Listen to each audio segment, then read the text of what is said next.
Suatu masa dahulu, Kajang merupakan pekan lama yang membangun pesat dengan pelbagai aktiviti ekonomi hingga menjadikannya sebagai pusat tumpuan. Kajang membangun dengan adanya hasil bumi seperti biji timah dan getah. Seiring dengan peredaran zaman, pekan ini membina banyak warisan bersejarah yang penting bagi khazanah negara.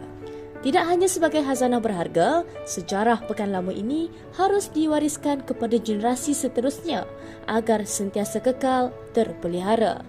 Justru Pusat Warisan Kajang atau dikenali sebagai Kajang Heritage Centre yang diwujudkan pada tahun 2000 mengambil peranan untuk menjaga warisan bandar Kajang dan seterusnya menjadikan Kajang antara lokasi bersejarah yang perlu dipelihara. Saya bersama Faridah bertemu dengan anak Kepada Mendiang Cikgu Lee Kim Sin, pengasas Kajang Heritage Centre yang juga merupakan adun Kajang pada 2008 hingga 2010. Pusat ni start dari tahun 2001.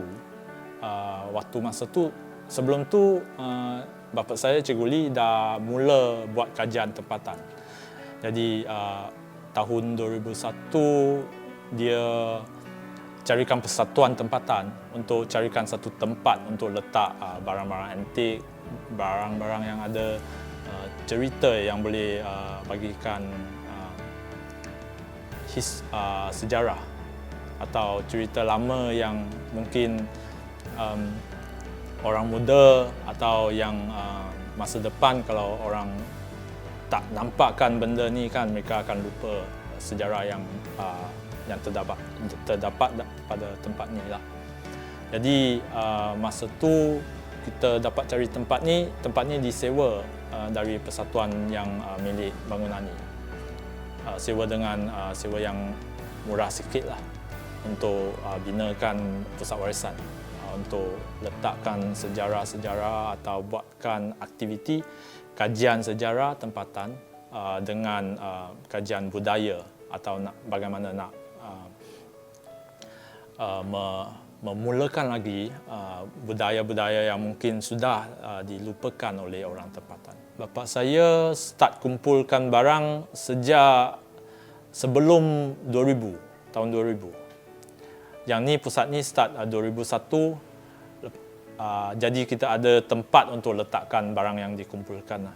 Dan lepas tu tahun-tahun ada orang yang sumbang lagi barang atau pinjam lagi barang antik mereka untuk diletakkan kat sini. Oh, yang tu usaha yang banyak, tapi kebanyakannya yang ni dikumpul dari orang-orang tempatan. Ada setengah juga dibagikan atau dipinjam oleh orang tempatan dari mungkin nenek mereka atau rumah lama, atau setengahnya mungkin mereka nak pindah rumah. Dalam rumah mereka ada barang antik ni, kalau tak, tapi dia tak mau juga tapi kalau kita tak ambil kan mereka akan buang saja. Jadi kalau kita tengok ada value yang tinggi kan dalam value sejarah atau value warisan, kita akan ambil letak kat pusat kita ni. Yang paling lama satunya yang ni dari Qing Dynasty. Qing Dynasty dari China lah. Jadi yang ni dibagikan oleh Emperor Qing Dynasty kepada orang ni, macam bagi dia pingat pengawai. Sebab orang ni dia sumbang banyak balik kepada China masa dulu. Dan dia telah juga banyak membantu orang tempatan sini. Jadi macam itulah orang tu Emperor Qing bagi dia pingat ni. Ya, yang ni juga terdapat dari satu kedai lama dalam Ulu Langat. Ya. Jadi dia punya anak, cucu kata kalau letak sana juga tak ada orang tengok. Mereka juga tak perlukan lagi lah, jadi mereka letak sini. Kajang dibina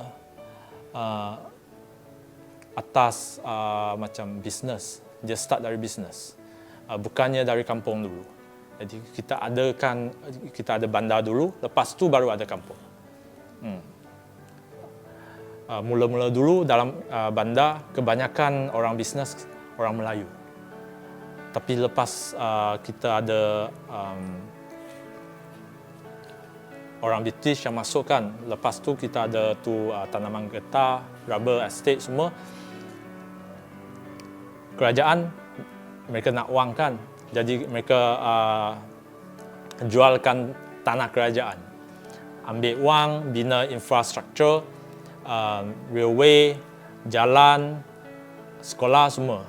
Jadi masa tu kerana tanah dilepaskan kepada orang British semua, jadi mungkin orang tempatan yang biasa mereka akan keluar ambil tanah yang kat luar sikit lah untuk buat tanaman, bina rumah semua.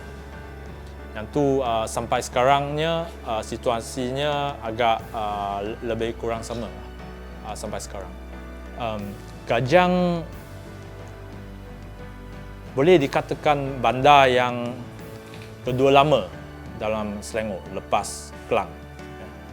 Klangnya bandar yang paling lama, paling besar waktu dulu. Lepas tu sebab peperangan dalam Sultan kan, Kajang dibinakan. So lepas Kajang, lepas tu Kuala Lumpur. Jadi banyak-banyak warisan atau isu sejarah boleh didapatkan di Kajang sendiri. Tapi tak banyak orang tahu. Jadi kita adakan pusat warisan ni untuk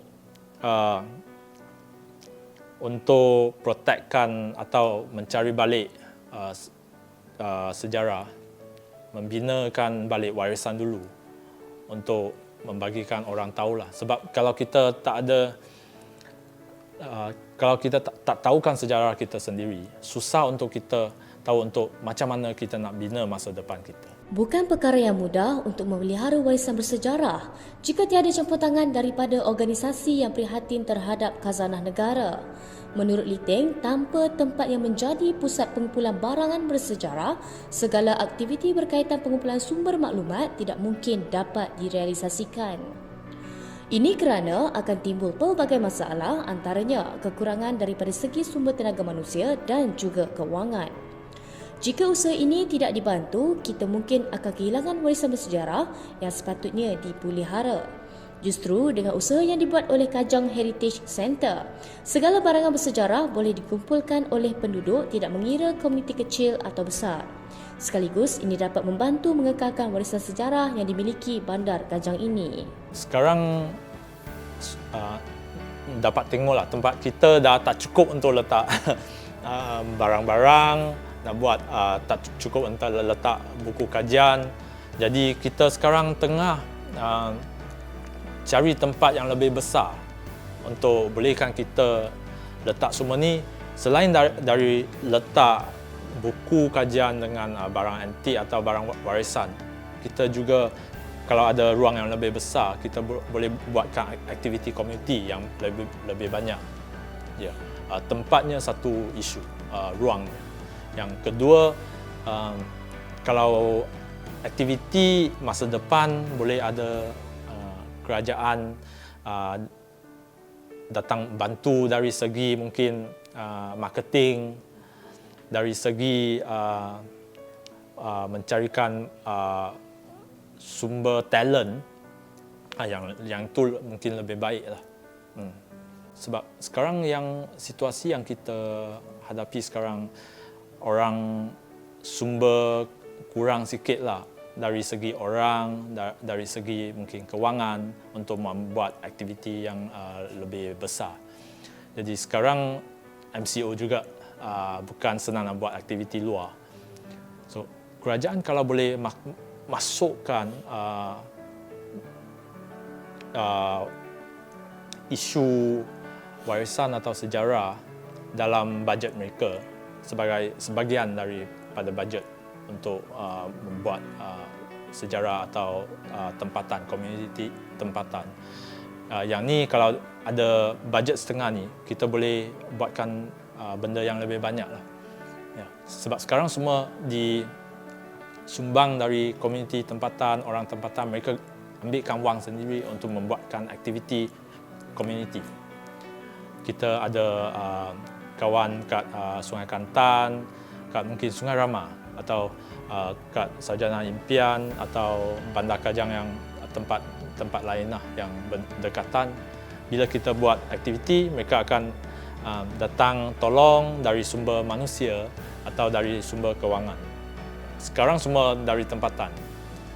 Jadi kalau kita ada satu mungkin channel yang boleh link dekat kerajaan, dan kerajaan ada satu mungkin department atau bajet yang diletakkan untuk membuat aktiviti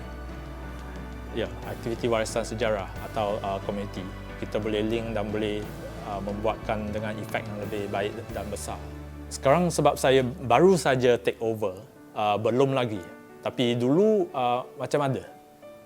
Kita ada propose dekat Selangor Tourism ke kerajaan negeri. Tapi sekarang belum lagi.